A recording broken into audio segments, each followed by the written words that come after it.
जय श्री कृष्णा। नमस्कार दोस्तों, आज हम आपके लिए लाए हैं भगवान कृष्ण की सुंदर कहानी। इस कहानी में आपको भगवान कृष्ण की महानता और अपने भक्तों के प्रति उनके प्रेम भाव के दर्शन होंगे। तो चलिए बिना देरी के शुरू करते हैं। कृष्ण के बांसुरी की कहानी। द्वापर युग का समय चल रहा था।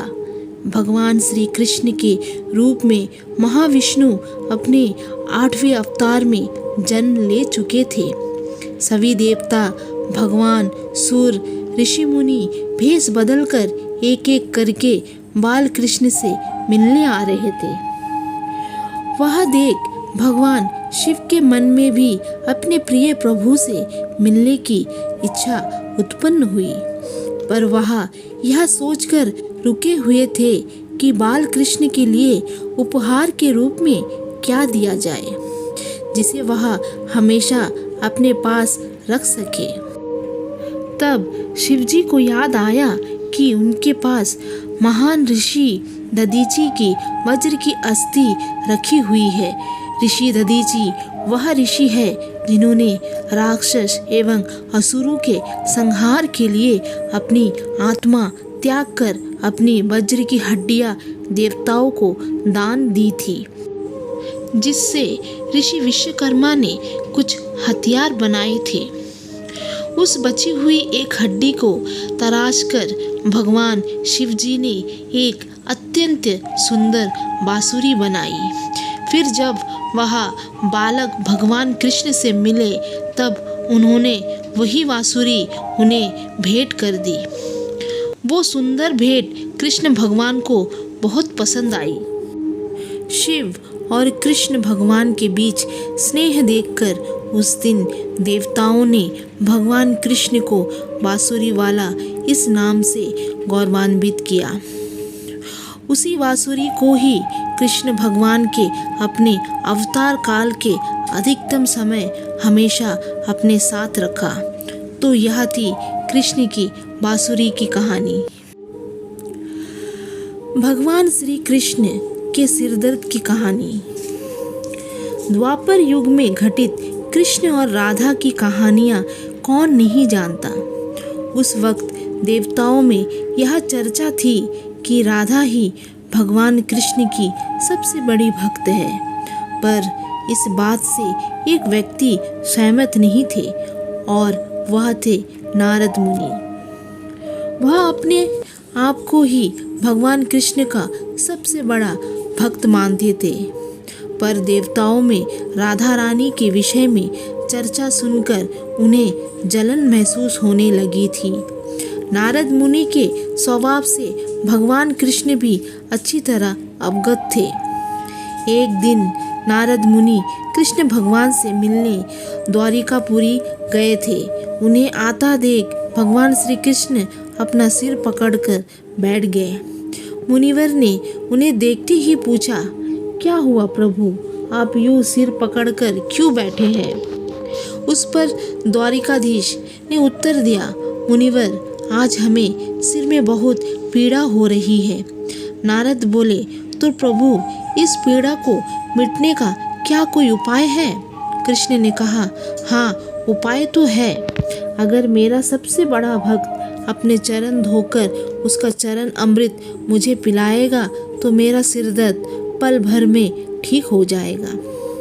कृष्ण के मुख से यह उपाय सुनकर कुछ पल के लिए मुनिवर सोच में पड़ गए कि हूँ तो मैं ही सबसे बड़ा कृष्ण भक्त, लेकिन अगर मैं अपने पैर धोकर उसका चरण अमृत प्रभु को पिलाऊंगा तो मुझे नरक जाने जितना महापाप लगेगा। परंतु राधा को भी तो सब कृष्ण का बड़ा भक्त मानते हैं। इतना सोचने के बाद भगवान कृष्ण से आज्ञा लेकर नारद तुरंत राधा रानी के महल में जा पहुँचे और उन्हें प्रभु के सिर में हो रही पीड़ा एवं उसके उपाय के बारे में वृत्तांत सुनाया। वह सुनकर राधा रानी ने एक क्षण का भी विलंब ना करते हुए अपने चरण धोकर उसका अमृत एक कटोरी में नारद मुनि के हाथ में लाकर दिया और कहा, मुनिवर, मैं नहीं जानती कि मैं भगवान कृष्ण की कितनी बड़ी भक्त हूँ, पर मैं अपने ईश्वर आराध्य को पीड़ा में नहीं देख सकती। राधा के मुख से वह सच्चे भक्ति भाव के शब्द सुनकर नारद मुनि की आंखें खुल गई और वह समझ गए कि राधा रानी ही कृष्ण की सबसे बड़ी भक्त है और प्रभु श्री कृष्ण ने यह लीला मुझे समझाने के लिए रची थी। कर्माबाई की खिचड़ी की कहानी। यह कहानी है भगवान कृष्ण की प्रिय भक्त कर्माबाई की। कर्माबाई बचपन से ही अपने पिता जीवन राम को कृष्ण भगवान की पूजा करते हुए देखती थी। वह कभी भी कृष्ण भगवान को भोग लगाए बिना भोजन ग्रहण नहीं करते थे। जब कर्माबाई 13 साल की थी तब एक दिन जीवन राम को तीर्थ पुष्कर स्नान के लिए जाने की इच्छा हुई। साथ में उनकी पत्नी ने भी पुष्कर स्नान की इच्छा प्रकट की। जीवन राम अपनी बेटी को भी ले जाना चाहते थे, लेकिन दुविधा यह थी कि अगर वह सब घर से बाहर गए तो श्री भगवान कृष्ण को भोग लगाएगा कौन।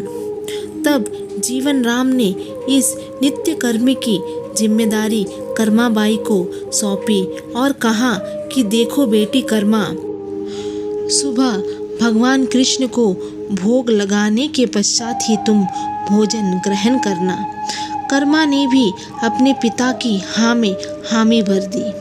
अगले दिन सुबह कर्माबाई ने उठकर सबसे पहले गुड़ और घी डाल के बाजरे का खिचड़ी बनाया और भगवान कृष्ण की मूर्ति के सामने रख दिया और बोली, भगवान, मैंने आपका भोग रख दिया है, आपको जब भूख लगे तब खा लेना, तब तक मैं घर के काम पूरे कर लेती हूँ। इतना कहकर कर्मा अपने घर के कामों में जुट गई। काम करते करते बीच बीच में आकर देखने पर जब कर्मा को ज्ञात हुआ कि भगवान ने अभी तक खिचड़ी नहीं खाया है, तब उसे संदेह हुआ कि शायद खिचड़ी में घी और गुड़ कम है, इसलिए भगवान कृष्ण भोजन ग्रहण नहीं कर रहे हैं। तभी कर्माबाई ने खिचड़ी में थोड़ा गुड़ और घी मिलाया और मूर्ति के सामने बैठ गई। वह बोली, भगवान, मेरे पिताजी जब खिलाते हैं तब तो आप खा लेते हो, तो अब क्यों नहीं खा रहे? और अभी तो पिताजी बाहर गए हैं, उन्हें आने में बहुत दिन लगेगा, तब तक आपको भोग लगाने की जिम्मेदारी मुझे दी गई है, इसलिए जब तक आप भोजन नहीं खाओगे मैं भी कुछ नहीं खाऊंगी। इस तरह जिद पर अड़ी नन्ही कर्मा की प्यारी बातों से कृष्ण भगवान का सिंहासन डोल गया और फिर मूर्ति में से आवाज आई, बेटी कर्मा, तुमने पर्दा तो किया ही नहीं, तो मैं भोजन कैसे ग्रहण करूं? तब कर्माबाई ने मूर्ति के आगे अपनी चुनरी का पर्दा किया और कुछ ही समय में कृष्ण मूर्ति के सामने रखी खिचड़ी की थाली खाली हो गई। अब कर्मा रोज सुबह सबसे पहले कृष्ण को बाजरे का खिचड़ी खिलाती और बाद में खुद भोजन ग्रहण करती। कुछ दिनों बाद घर लौटने पर कर्मा के माँ बाप भी कृष्ण की लीला देखकर दंग रह गए। इस तरह कर्माबाई ईश्वर कृष्ण की प्रिय भक्त बन गई। अपने जीवन के अंतिम दिनों में कर्माबाई भगवान जगन्नाथ की नगरी जगन्नाथपुरी में एक कुटिया में बस गई थी। वहाँ पर एक दिन कर्माबाई की कुटिया के सामने एक तेजस्वी कांति वाला बालक आया और उसने कर्माबाई से कहा, मुझे भूख लगी है माँ, खाना दो। उस वक्त भी कर्मा अपने भगवान कान्हा को खिचड़ी का भोग लगा रही थी। कर्मा ने उस बालक को भी खिचड़ी खिलाया। उसके बाद से वही बालक हर रोज कर्मा के हाथ का खिचड़ी खाने आता था। यह सिलसिला कई वर्षों तक चलता रहा। वह बालक कोई और नहीं, स्वयं जगन्नाथ भगवान थे।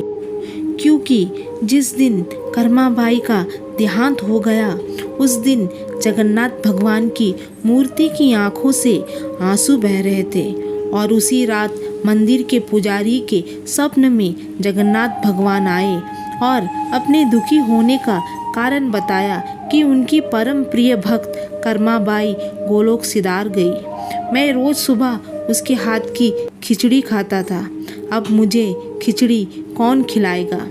अगले दिन से मंदिर के पुजारियों ने निर्णय लिया, भगवान को रोज बाजरे की खिचड़ी का भोग लगेगा और उस भोग का नाम दिया गया कर्माबाई की खिचड़ी। तो दोस्तों, श्री कृष्ण की कहानी यही समाप्त होती है। राधे राधे, धन्यवाद।